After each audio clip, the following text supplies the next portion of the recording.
Very good morning to all of you. आज हम लोग चल रहे हैं क्लास 9 का एक्सरसाइज 1.3 चैप्टर फर्स्ट का एक्सरसाइज 1.3। एक्सरसाइज 1.3 को स्टार्ट करने से पहले कुछ इंपॉर्टेंट बातों को हम लोग समझेंगे। बच्चों आप लोग ये अभी तक समझ चुके हैं कि वास्तविक संख्याएं परिमेय और अपरिमेय संख्याओं का संग्रह होता है। तो वास्तविक संख्या या तो परिमेय संख्या है या फिर अपरिमेय संख्या। अब हम लोग समझेंगे कि जो परिमेय संख्याएं होती हैं उनका जो दशमलव प्रसार होता है वो दो रूपों में होता है। वो या तो शांत होता है, शांत कहने का मतलब क्या है कि एक निश्चित संख्याओं के बाद वो रुक जाएगा, अर्थात जिसका शेषफल 0 आएगा उसका दशमलव प्रसार शांत होगा। जिसका शेषफल भाग विधि में जब भी आपका शेषफल 0 नहीं आए और उसका भागफल लगातार जिसकी पुनरावृत्ति होता रहे, जैसे एग्जांपल के लिए 0.333333, इसकी पुनरावृत्ति तब तक होती रहेगी जब तक ये अंत नहीं होता, और इसका अंत कभी भी संभव नहीं है, ये अनंत तक चलता चला जाएगा। तो यहां आप देखेंगे कि इसमें संख्याओं की लगातार पुनरावृत्ति हो रही है, और जब पुनरावृत्ति हो तो यह दशमलव प्रसार कहलाता है अन्वसानी आवर्ती। अर्थात परिमेय संख्या के दो प्रकार के दशमलव प्रसार होते हैं, शांत दशमलव प्रसार और अन्वसानी आवर्ती दशमलव प्रसार। अनुसानी आवर्ती दशमलव प्रसार में इसकी पुनरावृत्ति होती है, और यहाँ पर जिसमें शेषफल 0 आ जाता है और ये कुछ ही दशमलव के बाद ये रुक जाता है, तो रुक जाने का मतलब है ये शांत, और जो जिसकी पुनरावृत्ति हो वो है अनुसानी आवर्ती। दूसरा है अपरिमेय संख्या, जिसका दशमलव प्रसार अनुसानी अनावर्ती होता है। अनुसानी अनावर्ती कहने का मतलब ना तो ये रिपीट करेगा और ना ही ये कभी रुकेगा, लगातार चलता चला जाएगा। जैसे 0.01 001 0001 000001, ये ना तो रिपीट हो रहा है, ना ही इसकी पुनरावृत्ति हो रही है, और ना ही इसका अंत होगा, ये लगातार चलता चला जाएगा, तो ये कहलाएगा अन्वसानी अनावर्ती।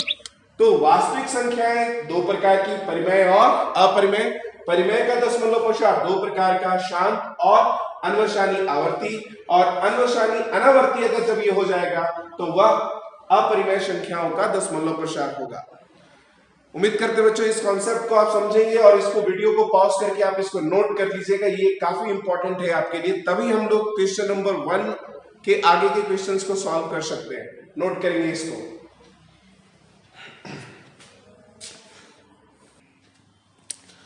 चलिए बच्चों आते हैं एक्सरसाइज 1.3 का क्वेश्चन नंबर फर्स्ट। उम्मीद करते हैं कि आपके पास भी किताब होगा, आप भी पेन कॉपी के साथ बैठे होंगे। चलते हैं क्वेश्चन नंबर फर्स्ट की ओर।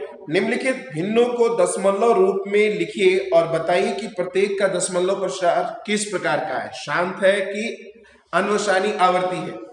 चलिए पहला नंबर फर्स्ट का फर्स्ट क्वेश्चन है 36/100।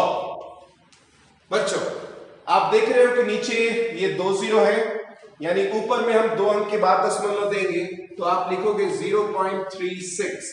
देख रहे हैं ये दशमलव प्रसार कुछ निश्चित अंकों के बाद रुक चुका है, यानी यह दशमलव प्रसार क्या है, शांत है। तो आप लिखिएगा यह शांत दशमलव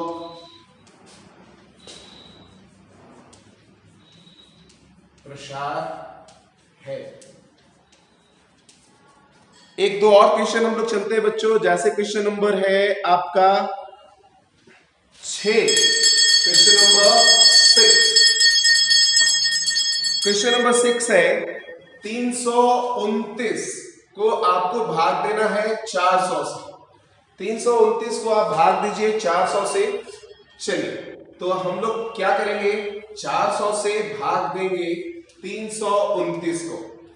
तो आप देख रहे हो ये 329 400 से छोटा है, तो आप यहां दशमलव देंगे, दशमलव के बदले में 0 बैठाएंगे, और ये कितनी बार जाएगा, 7 बार। 7 0 0 7 चौके 28, तो बचेगा कितना, 8 बार में भी जा सकता था, 8 बार में भी जा सकता है।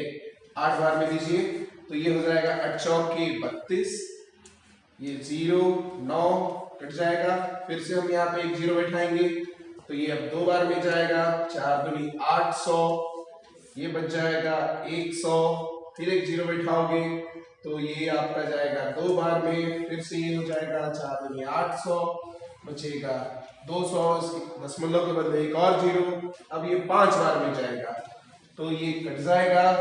आप देख रहे हो कि इसका शेषफल फिर से क्या आ गया 0, और जब शेषफल 0 आ जाए तो ये दशमलव प्रसार कुछ निश्चित अंकों के बाद जाकर रुक जाएगा, यानी फिर से यह दशमलव प्रसार क्या प्राप्त हुआ, शांत।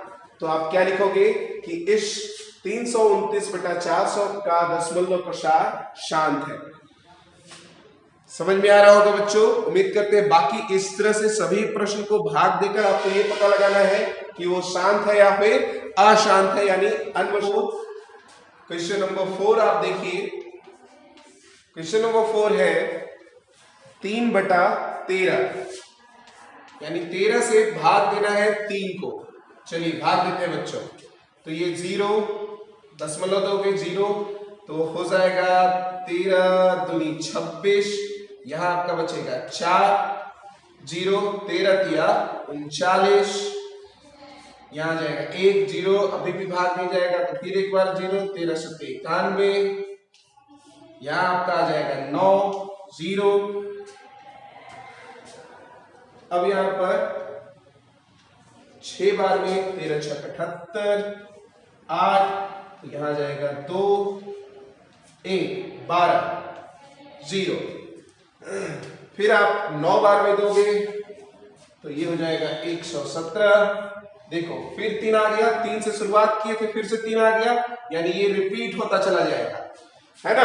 जहां से आप शुरुआत की अगर वहीं आ जाए तो इसका मतलब है कि अब यहीं से फिर से ये क्या होगा, रिपीट होगा, यानी ये संख्या फिर से हमें प्राप्त होता चला जाएगा। तो ये क्या हो जाएगा, अनुशानी आवर्ती। क्या हो जाएगा, अनुशानी आवर्ती। तो आप लिखेंगे 3/13 का दशमलव प्रसार अनुशानी आवर्ती है। उम्मीद करते हैं बच्चों आपको ये समझ में आ रहा है। तो आप इसके बाकी के 3 क्वेश्चन को आप बनाकर भेजेंगे, ये आपका होमवर्क है बच्चों।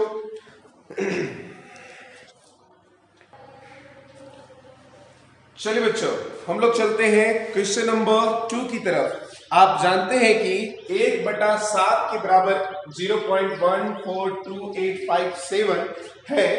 वास्तव में लंबा भाग दिए बिना क्या आप बता सकते हैं कि 2/7, 3/7, 4/7, 5/7 और 6/7 का दशमलव प्रसार क्या है? यदि हाँ तो कैसे? चलो बच्चों, क्या हम ये 2/7 को हम लोग ऐसे लिख सकते हैं, 2 गुने 1/7, यहाँ 1 छुपा हुआ है। तो अब यहाँ देखोगे कि 1/7 का वैल्यू हमारे पास पता है, तो हम इसको ऐसे लिख सकते हैं 2 गुने 0.14285 लैटरिंग लगा हुआ रहेगा। तो अब आप इसको 2 से गुना कीजिए, 2 सते 14 का 4 हाथ में रह गया, 1 2 5 10 और 1 हाथ में था 11, हाथ में 1 2 8 16 और 1 17 का 7, हाथ में 1 2 दूनी 4 और 1 5, 2 चौके 8, 2 एकम 2। बिना भाग दिए हुए क्या हम लोग 2/7 का वैल्यू निकाल लिए। उसी प्रकार से 4/7 के लिए, 5/7 के लिए, 6/7 के लिए क्या लिखोगे, 4 गुने 1/7, नीचे 1 छुपा हुआ है, यानी 4 को आप 1/7 का वैल्यू कितना है 0.142857 का रैंकरिंग गुना कीजिए। 7 चौके 28 का 8 हाथ में रह गया 2, 4 5 20, 2 22 हाथ में रह गया 2, 8 चौके 32 और 2 34 का 4 हाथ में रह गया 3, 4 दूनी 8 और 3 11 हाथ में रह गया 1, 4 चौके 16 और 1 17 का 7 हाथ में रह गया 1, 4 एकम 4 और 1 5। तो उम्मीद करते हैं बच्चों इसी तरह से आप 3/7, 5/7 और 6/7 का मान निकालेंगे। तो आज हम लोग देखें question number 1 and question number 2 को। तो आप क्वेश्चन नंबर 1 और क्वेश्चन नंबर 2 का सारा होमवर्क आप बनाकर भेजोगे बच्चों। आपका होमवर्क ही आपका अटेंडेंस माना जाएगा। थैंक यू बच्चों।